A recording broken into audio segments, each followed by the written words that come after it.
Oke, teman-teman, ketemu lagi. Assalamualaikum warahmatullahi wabarakatuh. Selamat pagi, Waalaikumsalam warahmatullahi selamat hari. wabarakatuh. Bagaimana kabarnya?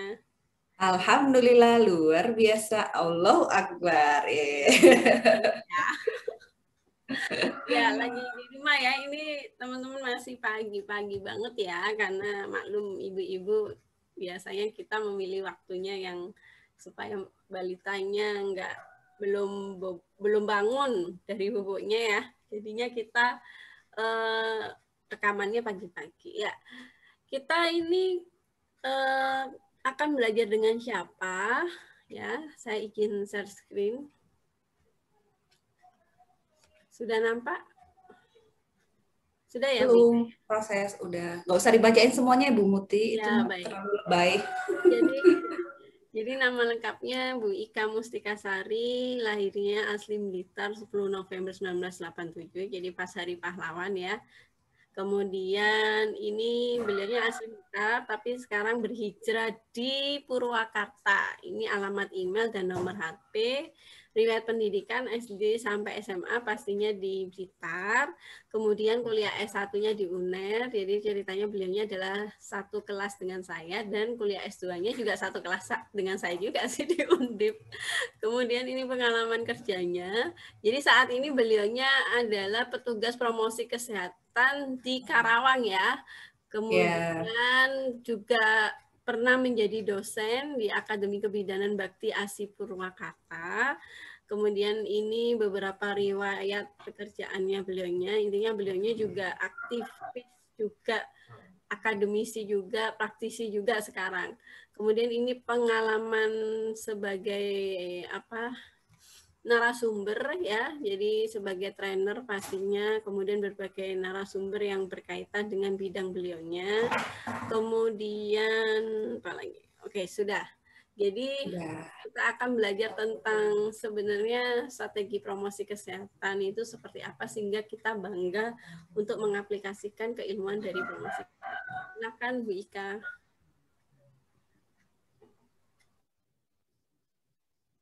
Ya. Udah Bu Muti. Bu Muti jadi canggung ya. Silakan. Boleh izin share screen ya Bu Ya, Muti ya? Oh silakan. iya, belum di stop ya? Belum. Share screen ya? Sudah. Oke.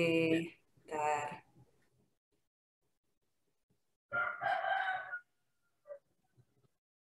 Ya, oh, nggak bisa di slide. Kelihatan Bu Muti? Sudah. Silakan. Iya. Oke, Assalamualaikum warahmatullahi wabarakatuh. Luar biasa. Terima kasih banyak sebelumnya saya sama Bu Muti nih, karena udah diundang di acaranya beliau di Curcol. Karena beliau ini adalah teman seperjuangan ya, dari kita mulai dari S1, S2, bahkan bekerja pun, bahkan sepemikiran, hebat banget. Saya belajar banyak nih dari beliau, makanya senang banget ketika diundang di salah satu acara Curcol, karena beliau ini dosen yang kreatif, inovatif, smart, dan inspiratif. Tentunya bangga ya teman-teman, saya manggilnya teman-teman ya, mahasiswanya Bu Muti. Apa ya, di sini lebih diskusi aja kali ya Bu Muti ya, tanya jawab aja ya, Ya. ya karena apa ya, saya juga baru 2 tahun di Promkes, jadi kalau bicara pengalaman belum banyak ya, pengalamannya masih seumur jagung. Jadi baru 2 tahun sih di Promkes ya, lika-liku Promkes, bagaimana megang Promkes, cerita sedikit lah. Saya juga banyak belajar dari Bu Muti, banyak belajar dari teman-teman semua gitu. Mau cerita apa nih? Pertama-tama nih Bu Muti nih. Terkait dengan tugasnya Bu Ika Oke, baik, siap. di Puskesmas. Kalau ya, baik, Promkes sendiri, kebetulan saya di Promkes itu sejak dari tahun 2019. Pertama ditempatkan di Puskesmas Cisinde, Kabupaten Karawang. Benar-benar luar biasa ya, maksudnya alhamdulillah banget. Mulai dari S1 memang saya eh, memilih jurusan Promkes di PKIP gitu bersama Bu Muti juga. Kemudian S2 juga Promkes, dan alhamdulillah di Puskesmas ini adalah benar-benar Allah tuh menempatkan bekerja di ladang Promkes gitu. Jadi seorang SKM ketika dia bekerja di puskesmas, nanti kalau teman-teman nanti bekerja di puskesmas, ini adalah promkes banget gitu kalau di puskesmas itu. Kenapa di promkes banget gitu kan? Kalau di Permenkes nomor 43 ya tahun 2019 ya Bu Muti ya kalau nggak salah teh, puskesmas itu adalah kegiatan UKM dan UKP yang kegiatan prioritasnya adalah lebih ke upaya preventif dan promotif. Nah, sebenarnya pemerintah sendiri juga sudah sudah di situ ini ya saya buka.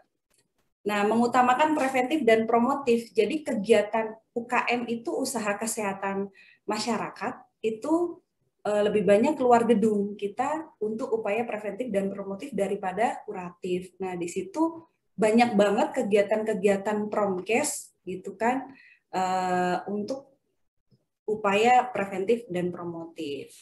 Nah, kebetulan saya sekarang di Puskesmas Curug itu baru 1 bulan ya, baru pindah di Puskesmas Curug. Alhamdulillah sekarang lebih dekat di rumah. Dan memang salah satu visinya mewujudkan masyarakat yang sehat dan mandiri. Nah, di situ memang misinya juga menggambarkan adanya meningkatkan pemberdayaan masyarakat dan kesehatan keluarga. Nah, di sini kita mempunyai peran penting promkes itu sebenarnya garda terdepan di puskesmas gitu. Nah, terutama dalam perubahan perilaku seperti itu. Nah, apalagi Bu? Kegiatannya kali ya, kegiatannya. Iya, betul. Kalau kegiatannya sendiri luar biasa ya. Kalau di Promkes itu kita banyak banget ternyata kegiatannya, mulai dari pemberdayaan masyarakat, terus kemudian kita juga melakukan advokasi, kemudian kita juga melakukan kemitraan, kemudian KIE, komunikasi informasi edukasi gitu. Nah, itu saya ingat banget ya dulu waktu diajar sama Pak Udoyo, beliau menceritakan tentang Ottawa Charter ya, dan 5 Ottawa ya 5 ini. Nah, ini benar-benar ya inilah ranah promkes tuh di sini gitu. Benar-benar di lapangan tuh kita pakai gitu. Makanya teman-teman mahasiswa ketika belajar, ketika kuliah, ya benar-benar ini tuh di puskesmas tuh memang kita pakai dan kita aplikasikan di lapangan.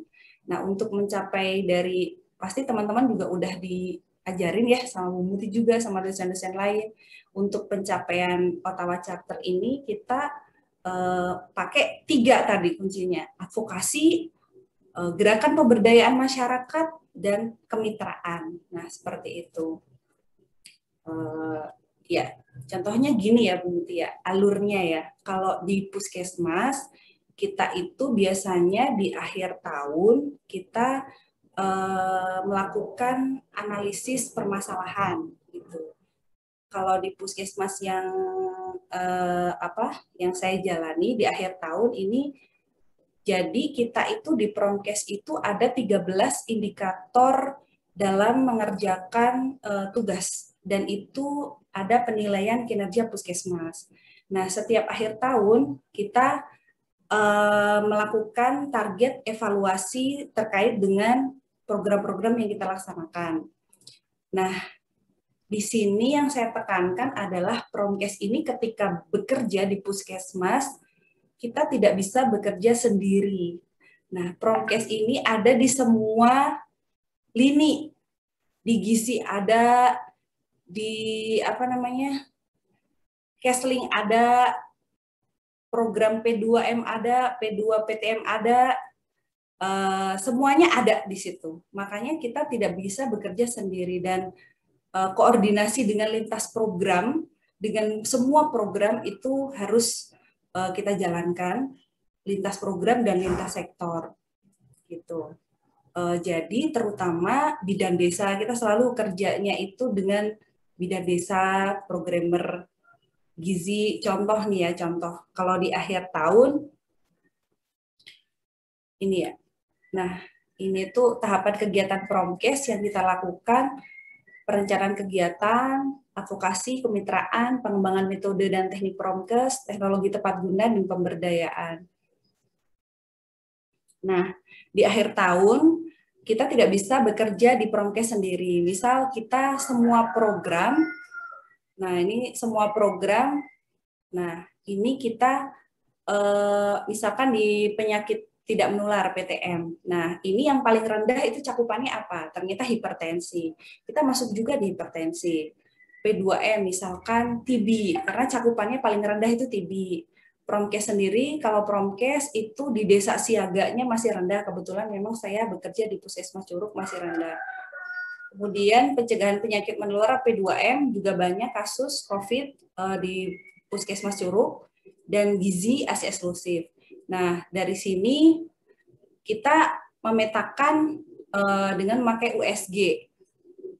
Nah, ini kita berdiskusi dengan programmer-programmer lainnya. Kita melakukan brainstorming, kemudian dari brainstorming ini kita tentukan ternyata dari programmer lainnya dan juga masukan dan juga dari kepala puskesmas itu prioritas masalahnya ternyata ada di COVID. Nah, ternyata kita juga masuk ke wilayah COVID. Kita juga masuk ke wilayah hipertensi. Kemarin kita masuk ke wilayah stunting. Jadi Promkes ini ada di mana-mana dan semua programmer. Dan kita bekerjanya tidak bisa sendiri, tapi harus bersama lintas program yang lainnya. Oleh karena itu sekarang dari sini prioritas masalah, kemudian kita lanjutkan, kemudian kita Nah, kita menggunakan kalau di puskesmas itu ada namanya rancangan usulan kegiatan. Dari rancangan usulan kegiatan kemudian membuat rancangan pelaksanaan kegiatan seperti itu. Paling itu aja sih Bu Muti untuk perencanaan gitu kan. Kalau untuk pelaksanaannya di lapangan apa nih? Tanya jawab aja Bu Muti. Saya bingung nih mau ngomong apa. Tanya jawab gimana nih? Maksudnya tanya jawab aja. Ya, baik. Jadi teman-teman, jadi terkait dengan kegiatan promosi kesehatan dari PowerPoint-nya Bu Ika, disampaikan bahwa tidak hanya mengedukasi atau membuat sebuah media, karena ini identik dengan ketika teman-teman yang mau masuk PKIP itu Bu Ika mesti selalu istilahnya cek dia itu mampu nggak membuat media. Padahal tugas promosi kesehatan tadi sudah disampaikan ya basisnya Ottawa Charter ya. Jadi strateginya ya tidak hanya mengembangkan media. Kalaupun kita nggak bisa membuat media, mungkin kita juga bisa bekerja sama dengan orang yang ahli membuat desain, tapi kontennya dari kita. Dan tadi juga udah disampaikan bahwa ketika kita membuat kegiatan, bahkan membuat sebuah konten pesan kesehatan melalui media tertentu, itu pun harus merancang terlebih dahulu ya Bu Ika ya. Jadi need assessment sampai memprioritaskan bahkan mengembangkan pesan terlebih dahulu. Ada kegiatan advokasi. Nah, advokasi kalau di puskesmas ini menarik ya. Tadi Bu Ika di Puskesmas Curug ini juga udah luar biasa koordinasinya antar program, karena dari internal pun program-program di Puskesmas itu udah banyak banget ya. Gitu. Jadi kita ya harapannya ya lintas program plus lintas sektor yang ada di eksternal Puskesmas. Jadi Puskesmas ini pusat kesehatan masyarakat ya. Jadi fokusnya adalah upaya preventif promotif. Itu yang sudah melalui transisi yang luar biasa, karena akhirnya petugas Promkes itu ada di puskesmas, satu puskesmas minimal satu petugas Promkes. Itu sudah transisi yang dari paradigma sakit ke paradigma sehat ya. Jadi teman-teman, jadi yang namanya petugas Promkes di puskesmas itu luar biasa strateginya, bagaimana mensinergikan internalnya dan mensinergikan di eksternalnya. Mungkin yang perlu ditanyakan terkait dengan tantangannya ya Bu Ika ya, gimana ini tantangannya misalnya dari pimpinan puskesmas, karena kan biasanya kalau kita yang istilahnya dari petugas Promkes yang mungkin keahlian atau kompetensinya waktu pendidikan formalnya Promkes insya Allah sudah sevisi dengan apa yang ada di Permenkes ini. Tapi bagi tenaga kesehatan yang lain, apakah juga sevisi atau bagaimana? Ya, baik. Oke, sebelum menjawab pertanyaan Bu Muti nih, tadi mengomentari ya memang kalau di di puskesmas itu ada, kalau di akreditasi itu ada 4 Ada UKM, kemudian ada UKP, ada admin, dan ada mutu. Nah, Promkes ini berada di UKM. Kalau di Permenkes juga disebutkan UKM itu ada namanya UKM esensial dan UKM non-esensial. Nah, UKM esensial ini UKM yang menjadi perhatian atau penting di Puskesmas. Itu ada Promkes, Gizi, Kesling, kemudian pencegahan P2 atau pencegahan pengendalian penyakit, baik itu menular dan tidak menular, dan KIA. Nah, seperti itu. Nah, Promkes ini berada di dalam UKM. Nah, ini tadi saya baru bercerita tentang lintas program. Jadi sebelum kita keluar program-programnya, kita harus menguatkan dulu perencanaan di lintas program. Tadi sudah disebutkan beberapa program. Nah, nanti di bawahnya juga masih banyak ya. Sebelum kita menelurkan sebuah ide program, tahapannya itu banyak banget. Nanti kita harus analisis perubahan perilaku.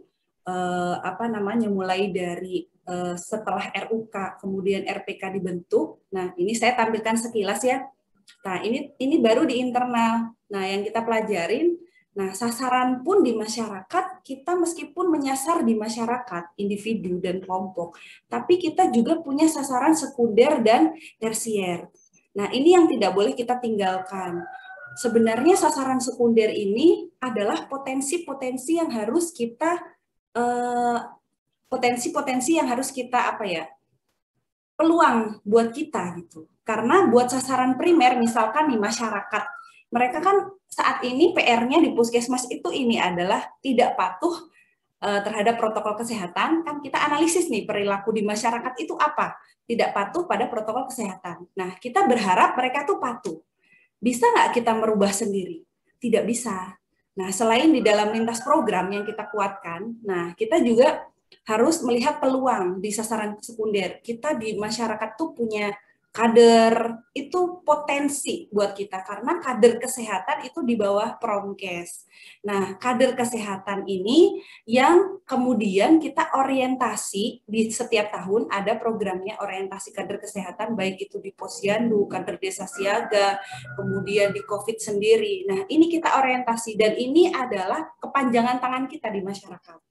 Nah, selain itu kita mempunyai RT, RW, tokoh agama, tokoh masyarakat, dan mereka yang lebih tahu gimana mereka di lapangan, seperti itu.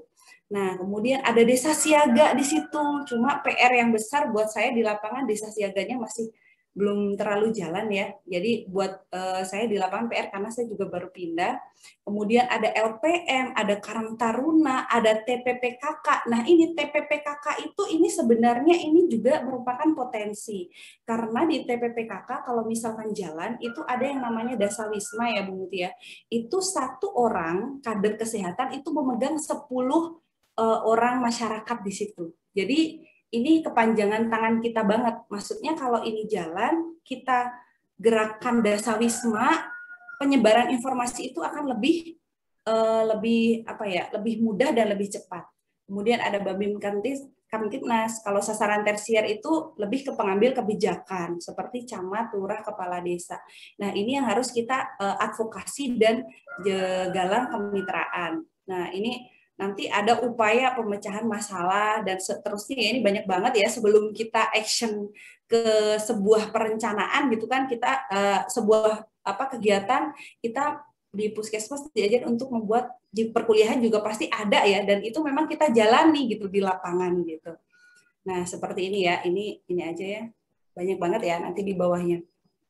Nah, terus tadi terkait dengan media ya Bu Muti ya, meskipun kita Promkes itu memang kalau apalagi sekarang nih di era pandemi, media itu menjadi sebuah senjata kita tuh yang penting banget. Jadi memang Promkes itu selain tadi diajarkan mulai dari perencanaan sampai dengan pengembangan media dan penggunaan teknologi tepat guna. Karena di era pandemi kita kan, apalagi kalau Promkes ini kan sasarannya masyarakat luas. Nah, kalau dulu kita kan sering ada pertemuan, penyuluhan gitu kan. Kalau sekarang kan dibatasin kan kalau dengan adanya pandemi. Jadi ya mau nggak mau media ini menjadi buat kita menjadi penting gitu. Jadi Promkes pasti kalau di perkuliahan juga sudah banyak diajarin, apalagi kalau dengan generasi-generasi milenial yang sekarang pasti udah jauh lebih jago-jago untuk medianya gitu. Nah itu.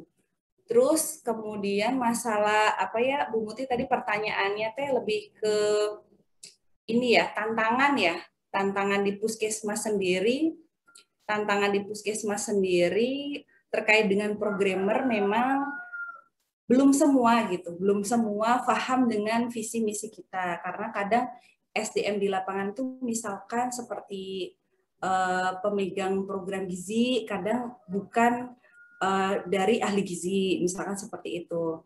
Kemudian Kesling sama, tapi alhamdulillah sih sejauh ini justru disinilah peran kita mengadvokasi mereka gitu.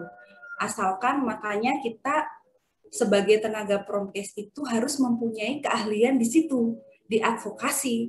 Advokasi itu bukan hanya kepada lintas sektor, kepada camat, kepada tokoh agama, kepada lurah, tapi kepada lintas program sendiri. Nah, justru ini yang kita kuatkan, peran advokasi ini. Tujuan kita tuh apa, kenapa, dan kita memang memang bekerjanya dengan semua lintas program, ya terutama bidan ya. Bidan kita juga pasti bekerja sama dengan bidan karena kita ke desa juga. Nah, ini yang harus kita advokasi di sini PR-nya. Alhamdulillah sih sejauh ini Promkes memang sejauh saya bekerja ya selama 2 tahun ini didukung gitu. Alhamdulillah kepala puskesmasnya juga mendukung karena beliau juga basicnya kesmas juga ya. Jadi alhamdulillah tahulah bagaimana Promkes seperti itu. Gitu sih Bu Muti, sejauh ini alhamdulillah seperti itu. Ya, luar biasa ya. Jadi ininya sama seperti yang kita pelajari ya teman-teman ya. Jadi pada saat kita merancang sebuah program kesehatan itu bukan berdasarkan wangsit ya Bu Ika ya, tapi berdasarkan apa yang ada di lapangan. Jadi komunisi based dan tadi ada kemitraan, kira-kira dari apa yang sudah kita prioritaskan, kita rancang, itu dikembalikan lagi juga ke masyarakat. Dan kita cek lagi kapasitas yang ada di masyarakat, terutama key person-nya ya, tadi sasaran betul. tersier itu siapa aja, karena ya otomatis apalagi kita pendatang ya, biasanya teman-teman yang baru lulus itu kan biasanya ditempatkannya mungkin bagi teman-teman yang mungkin satu minat dengan Bu Ika kan orangnya suka apa istilahnya kemana-mana ya, maksudnya bukan ada di zona nyaman ya. Jadi kalau kemarin waktu Buki nanti itu kan sukanya emang berpetualang ya, jadi keluar Jawa. Nah, apalagi kalau kita pendatang dan kita tidak memegang key person-nya, ya itu tadi ya akhirnya kita ya akan banyak tantangannya lebih besar. Tapi kalau misalnya key person-nya yang menjembatani dengan masyarakat, itu insya Allah bisa menjadi apa ya mitra kita yang potensial begitu nggak Bu Ika ya? Betul. Ya, cuma ketika di lapangan pun juga ada tantangannya nih, maksudnya kan tidak semudah gitu kan, karena masyarakat itu beda-beda gitu kan. Ya, betul. Nah, jadi misalkan ketika di masyarakat pun, nah konsep pemberdayaan ini yang harus kita kembangkan gitu kan. Kalau di Promkes sendiri, jadi kita itu hanya memfasilitasi gitu. Ya. Nah, di sini itu bagaimana membuat masyarakat itu bisa untuk berdaya. Berdaya itu artinya minimal mereka mengerti terkait dengan permasalahan yang ada di wilayahnya. Nah, itu yang selalu kita lakukan di SMD dan MMD. Survei mawas diri itu kita lakukan di puskesmas itu berada di bawah Promkes itu setiap tahun. Nah, survei mawas diri ini kita gunakan untuk perencanaan manajemen puskesmas. Nah, di SMD ini bukan hanya Promkes aja yang di situ, tapi semua program-program kita analisis. Nah, kita dapatkan dari berbagai program. Oleh karena itu, makanya kenapa saya bilang Promkes itu nggak bekerja Promkes gitu, Promkes sendiri, tapi semua kita harus paham. Baik gizi, tentunya dengan koordinasi lintas programnya harus bagus. Nah, di SMD, misalkan ketika kita sudah tentukan prioritas masalahnya adalah COVID, contohnya tadi. Nah, kemudian kita bawa ke survei mawas diri yang kita lakukan biasanya di akhir tahun. Nah, survei mawas diri itu siapa yang melakukan? Kita. Bukan, yang melakukan itu adalah masyarakat. Kita itu hanya memfasilitasi. Nah, itu tantangan untuk memberdayakan masyarakat. Nah, itu tuh yang harus dipahami oleh teman-teman semuanya. Itu tuh tantangan banget ya kalau di lapangan untuk memberdayakan masyarakat ini untuk bagaimana mereka paham tentang masalah yang ada di wilayahnya. Mereka juga harus tahu, misalkan nih kalau misalkan COVID, mereka juga harus tahu biasanya mereka kalau di SMB setelah itu mereka kan harus bikin peta wilayah nih.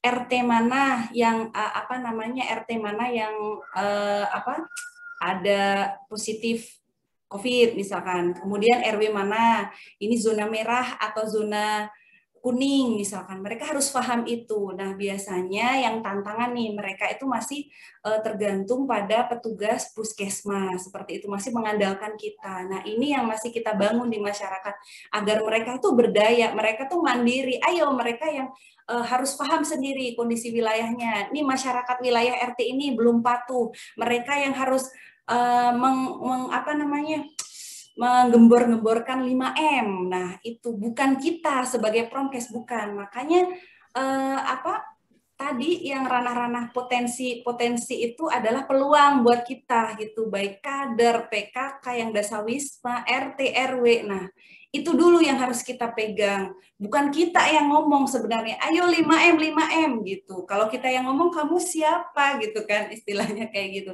Itu tantangan banget kita tuh Promkes di lapangan tuh kayak gitu. Jadi memberdayakan masyarakat.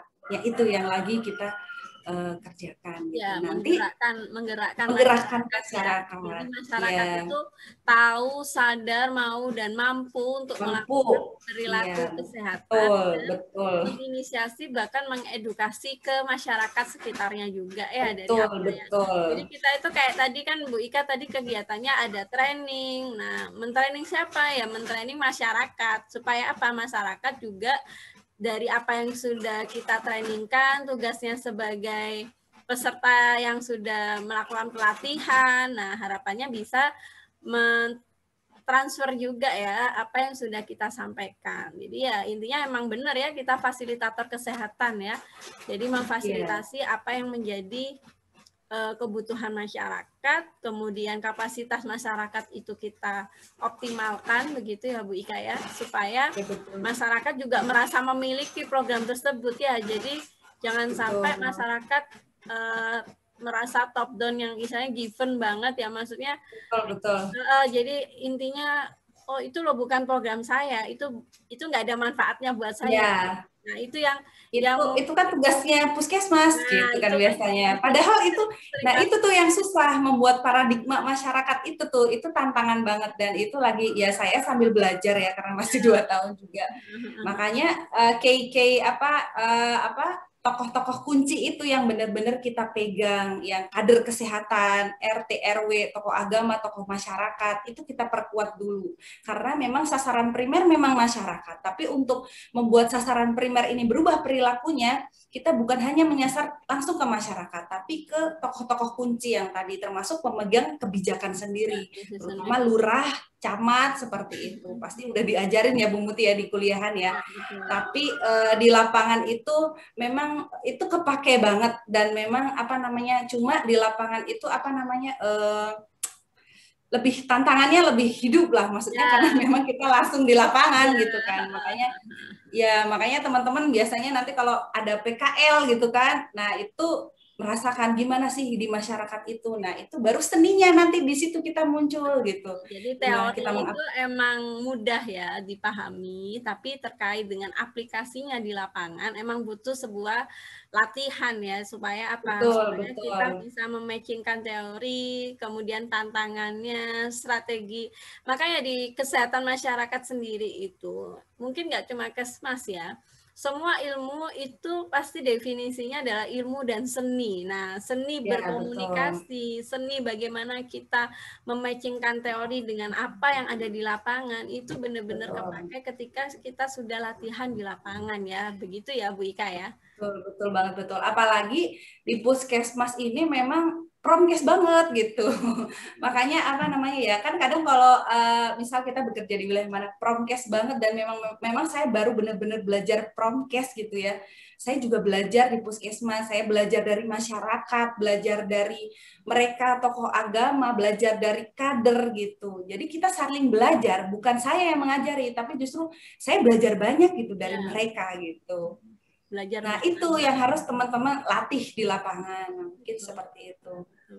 Jadi apalagi pas ada kegiatan survei mawas diri, itu dilakukan oleh masyarakat, karena kita hanya sebagai fasilitator kesehatan emang pengen belajar sebenarnya masyarakat itu apa yang dipahami ya permasalahannya. Kadang masyarakat juga nggak nyadar ya kalau itu masalah. Betul. Apalagi COVID ini kan ada sebagian masyarakat yang patuh 5M, ada yang enggak, ada yang merasa alah apa istilahnya tergantung imunitas tubuh kita, yang penting banyak makan. Kemudian ada yang pakai masker itu hanya di luar aja, di dalam ketika bertemu nggak pakai masker. Nah, hal-hal yang seperti ini emang sangat variatif sekali ya pemahaman masyarakat. Nah, bagaimana memahamkan masyarakat itu apa istilahnya satu frekuensi ya, caranya emang dari oleh untuk masyarakat, nggak cuma kita sebagai fasilitator kesehatan. Ya, dan apa namanya di masyarakat sendiri apa sih ya tadi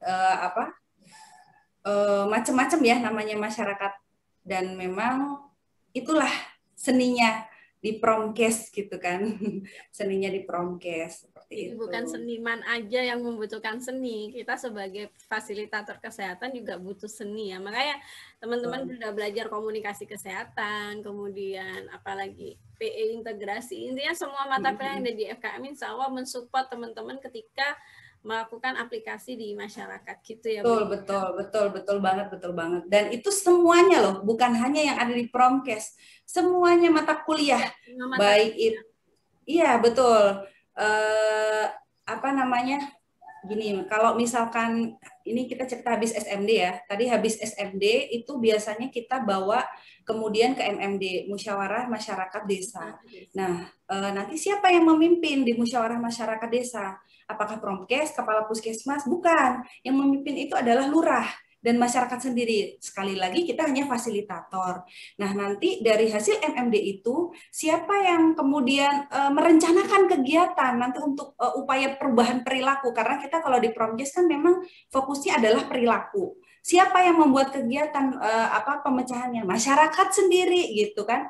Di situ mungkin ada perwakilannya, ada aparat desa, RT, RW, tokoh agama, tokoh masyarakat dan sebagainya, lurah gitu. Nah, habis itu dari mereka kemudian kita bawa itu nanti untuk proses di desa itu ada yang namanya musrenbang, musyawarah rencana untuk dana desa selama 1 tahun ke depan. Nah, harapannya hasil MMD ini nanti dibawa ke musrenbang untuk perencanaan anggaran di desa. Nah, harapannya nanti anggaran di desa ini itu untuk dana-dana kesehatan kita munculkan di situ, kita masukkan gitu di musrenbang itu. Nah, siapa yang mengusulkan? Ya masyarakat tadi yang bermusyawarah, kepala desa, tokoh agama, bukan kita gitu. Jadi mereka kan memang mereka sendiri, mereka butuh gitu. Nah, itu nanti akhirnya di anggaran desa itu akhirnya nyambung dengan beberapa permasalahan, karena memang di anggaran desa kan bukan hanya anggaran kesehatan aja, banyak banget kan di anggaran-anggaran itu. Nah, nanti bagaimana juga mereka bisa kan pasti bermusyawarah tuh alat, ada yang pengen nanti pembangunan fisik, ada yang pengen nanti untuk kegiatan desa yang lain-lain. Nah, di situ nanti mereka mengadvokasi kepada yang lain agar anggaran-anggaran kesehatan ini masuk di dalam anggaran desa. Nah, harusnya yang berhasil itu adalah ketika desa itu berdaya untuk melakukan kegiatan-kegiatan kesehatannya sendiri, bukan dari puskesmas gitu. Nah, cuma selama ini di lapangan anggaran puskesmas itu memang lebih banyak untuk yang kesehatan daripada yang desa. Tapi alhamdulillah beberapa desa itu kita sudah masuk ke desa ya, sudah menganggarkan anggaran-anggaran kesehatan, terutama yang kemarin itu seperti buat stunting ya, karena stunting kemarin banyak. Kemudian untuk makanan tambahan, kemudian ibu kek, hamil, kemudian kalau posyandu itu pasti ya. Kemudian terutama untuk COVID ini juga pasti karena banyak sektor yang mendukung. Nah, seperti itu tantangannya Bu Muti di lapangan itu. Tapi ya karena saya memang senang ya di Promkes dan saya memang dari dulu juga orangnya apa ya cerewet ya, maksudnya suka ngomong ya tersalurkan gitu di sini itu gitu. Ya bagaimana ya itulah di lapangan itu ya kita ya seni lah istilahnya kayak gitu.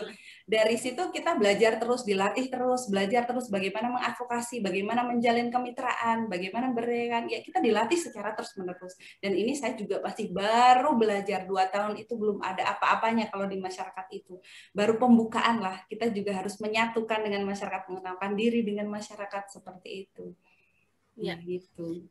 Jadi intinya yang tadi disampaikan Bu Ika, ketika kita melaksanakan sebuah pekerjaan, tugas ya, itu adalah harus dengan senang ya, apalagi ini juga ternyata ada seninya. Supaya apa ya? Supaya nggak grundel ya, karena ketika kita mengerjakan dengan fun, itu seringkali juga saya sampaikan kepada semua mahasiswa Bu Ika, jangan menjadikan tugas itu sebuah beban, tapi ya kerjakan ya karena kalian mempunyai kesempatan untuk mengerjakan itu. Ya harus dikerjakan dengan happy supaya apa? Supaya hasilnya pun juga totalitas. Bahkan kalau kita berhubungan dengan masyarakat, masyarakat bakal tahu kita melaksanakan itu hanya sekedar menggugurkan kewajiban, tugas sebagai petugas promkes atau tugas sebagai mahasiswa magang mungkin ya kalau teman-teman yang magang atau PKL, KKN, atau kita emang benar-benar dari hati dengan ketulusan untuk menyampaikan apa yang seharusnya disampaikan sesuai dengan kompetensi atau kapasitas kita. Gitu. Makanya ketika kita mudah terlink dengan decision maker, kemudian tadi sasaran sekunder key person, itu ya berarti kita sudah dikasih kemudahan untuk klik karena apa? Karena memang kita mengerjakan dengan senang, dengan happy. Tapi kalau misalnya hanya sebatas menggugurkan, ngabisin anggaran gitu kan, ada kan yang kayak gitu ya, Bu. Ya, hanya sekedar rutinitas kewajiban. Mengerjakan target dari apa yang sudah direncanakan. Nah, itu akan nampak gitu ya. Jadi kalau misalnya kita hanya sebatas seperti itu, biasanya masyarakat juga akan merasakan itu. Makanya ketika ada cerita yang masyarakat merasa bahwa kegiatan promkes atau kesehatan itu abstrak ketika advokasi ke decision maker. Nah, itu karena mungkin pada saat kita menyampaikan itu kita tidak membawa apa yang dibutuhkan masyarakat atau terkait dengan konten yang sebagai bahan advokasi itu belum terlalu matang. Nah, makanya itu kita harus benar-benar mitra dengan masyarakat itu benar-benar harus dioptimalkan. Supaya apa? Supaya sebagai bahan strategi advokasi kita ke decision maker. Gitu nggak Bu Ika? Betul banget, iya betul. Alhamdulillah banget ya Bu Muti ya. Saya dulu ini loh teman-teman ini Bu Muti ini juga keren banget ini di Promkes. Saya juga belajar banyak dari beliau. Kita juga di Promkes itu sama-sama berjuang dan saya bersyukur banget gitu masuk di Promkes ketika memutuskan untuk memilih Promkes sebagai peminatan. Dan ini merupakan peminatan Promkes dan ini merupakan awal gitu kan, awal ketika di situ itu benar-benar saya banget gitu, kita banget gitu kan waktu itu tuh. Sampai dengan S2 di Promkes gitu. Dan alhamdulillah Allah tuh menakdirkan kita untuk tetap di jalur Promkes. Kalau saya mungkin di Puskesmas gitu kan, yang memang lekat dengan kepromkesannya, kalau Bu Muti sebagai dosen Promkes. Nah, maksudnya di sini kita ya senang gitu ngerjainnya. Ya karena ini kita gitu. Dari dulu memang kayak gini kita gitu, belajar bareng dan ya seperti itulah lika-liku. Yang penting tadi benar kata Bu Muti, kita harus senang ngerjainnya gitu. Karena pekerjaan di lapangan itu banyak banget tantangannya.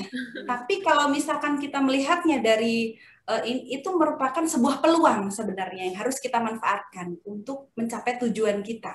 Nah, seperti itu.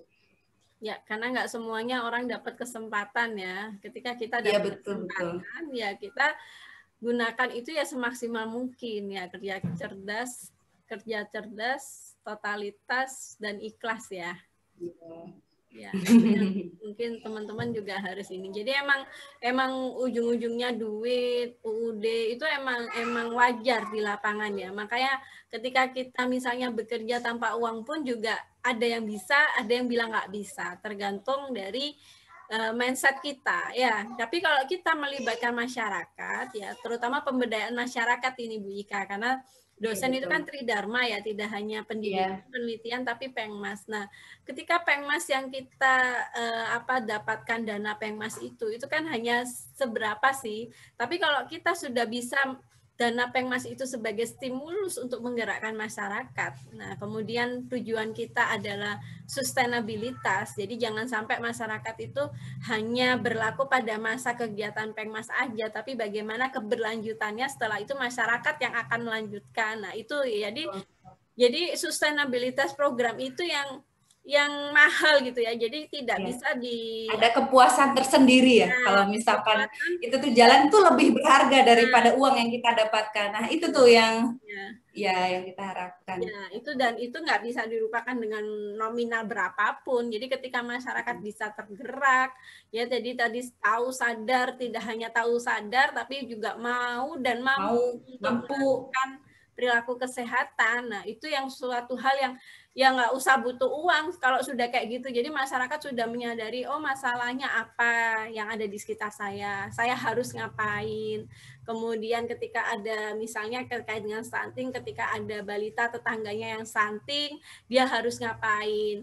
Bahkan dengan adanya COVID ini luar biasa hikmahnya, Bu Ika ya. Jadi masyarakat bergerak banget untuk saling membantu, saling support kepada tetangga yang mungkin isolasi mandiri ya.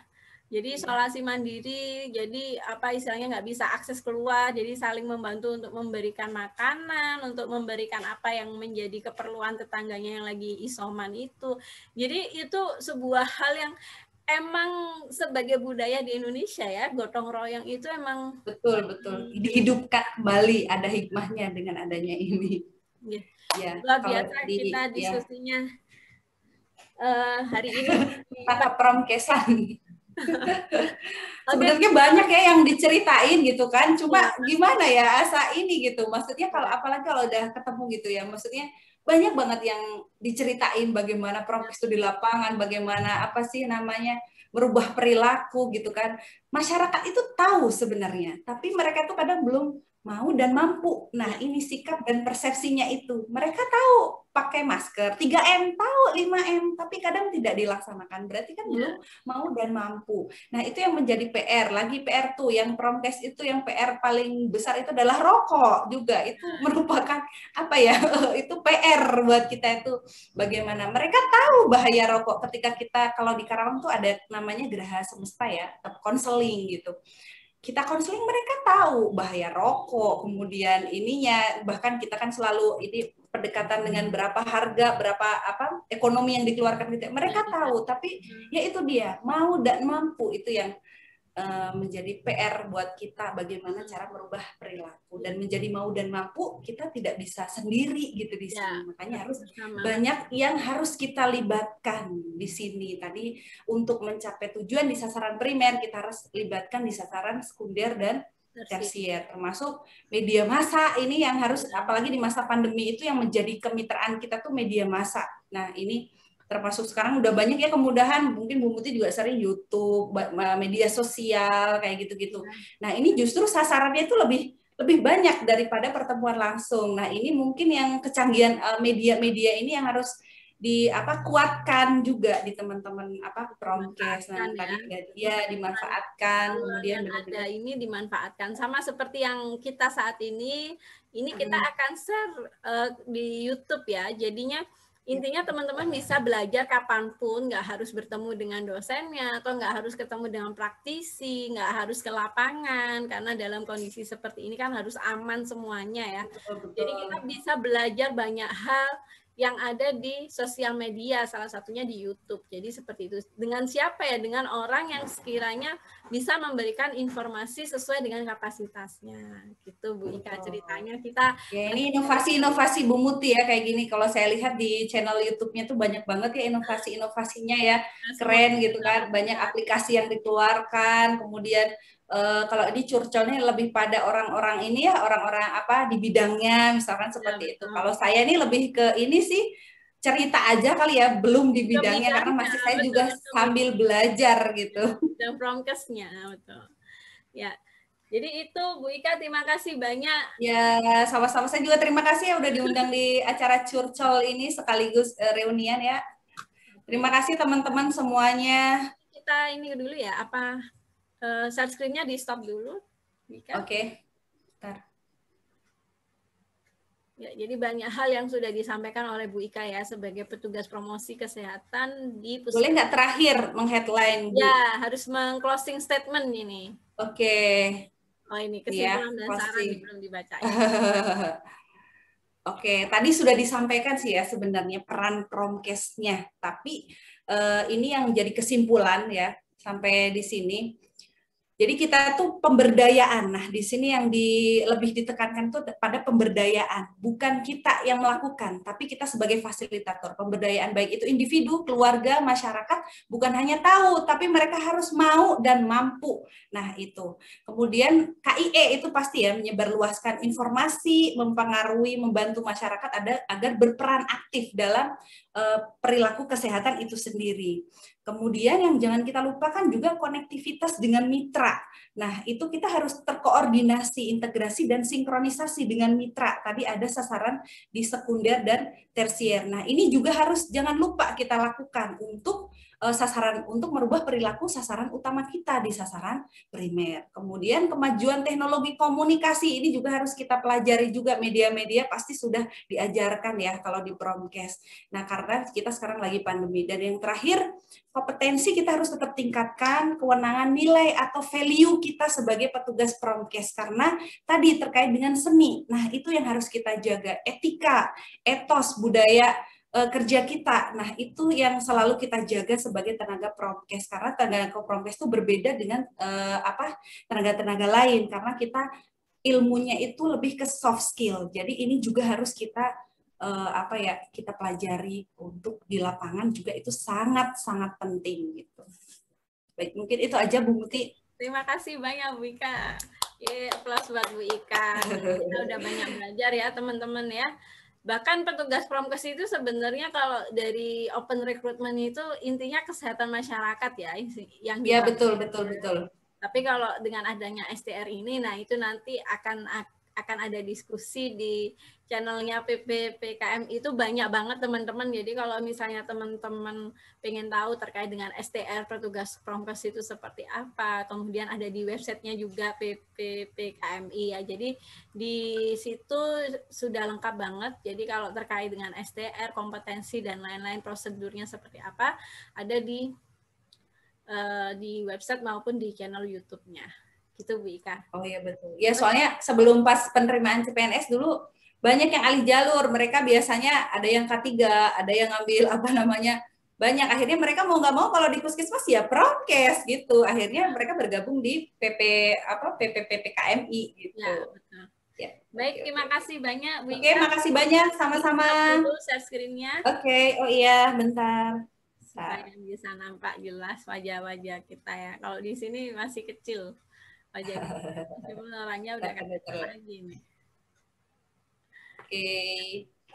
Ya, begitu ya teman-teman ya. Jadi kalau teman-teman misalnya masih ada yang perlu ditanyakan, didiskusikan, bisa tadi langsung chat Bu Ika atau tulis kolom di komentar ya. Jadi misalnya ada pertanyaan, nanti akan dijawab oleh Bu Ika. Begitu nggak Bu Ika ya? Jadi intinya kita betul, Mangga, silakan. Itu tadi hanya beberapa salah sedikit dari program-program Promkes yang lain mah belum terceritakan sebenarnya, banyak banget. Ya, emang apa petugas Promkes ini emang banyak banget ya teman-teman. Iya, betul. Tugasnya. Jadi sebenarnya apa yang disampaikan oleh Bu Ika hanya sebagian kecil saja. Sebagian besarnya masih banyak banget, dan apalagi kalau teman-teman bisa belajar di lapangan ya, magang, PKL atau KKN itu malah kerasa banget gitu ya. Oh, ternyata kompetensi Kesmas terutama Promkes ini luar biasa gitu. Jadi betul. Nggak hanya penyuluhan. Nah, ini yang identik dengan Kesmas ya, mau jadi apa, penyuluh gitu kan. Penyuluh, betul, itu termasuk saya dulu kayak gitu di lapangan. Kesmas tuh ngapain coba di puskesmas? Paling menyuluh gitu. Iya, dan saya baru belajar banyak di puskesmas itu sendiri. Bukan hanya menyuluh, banyak banget kan tadi tugasnya ternyata gitu. Nah, jadi padahal nggak itu aja, bahkan lebih dari itu. Yang menyuluh siapa? Yang menyuluh masyarakat, bukan kita sebenarnya ya. Jadi itu ya. Jadi pagi-pagi nih ya. Strategi Promkes itu banyak. Jadi silakan teman-teman pelajari, aplikasikan. Kalau kalau tidak ada yang mau apa istilahnya ditanyakan juga boleh ya. Jadi kita juga nggak maksa ya Bu Ika ya.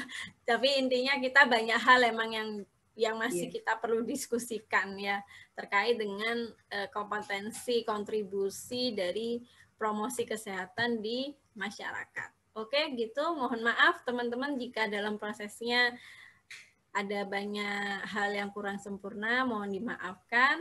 Terima kasih banyak atas perhatian dan partisipasinya. Kami akhiri. Wassalamualaikum warahmatullahi wabarakatuh. Terima kasih. Waalaikumsalam.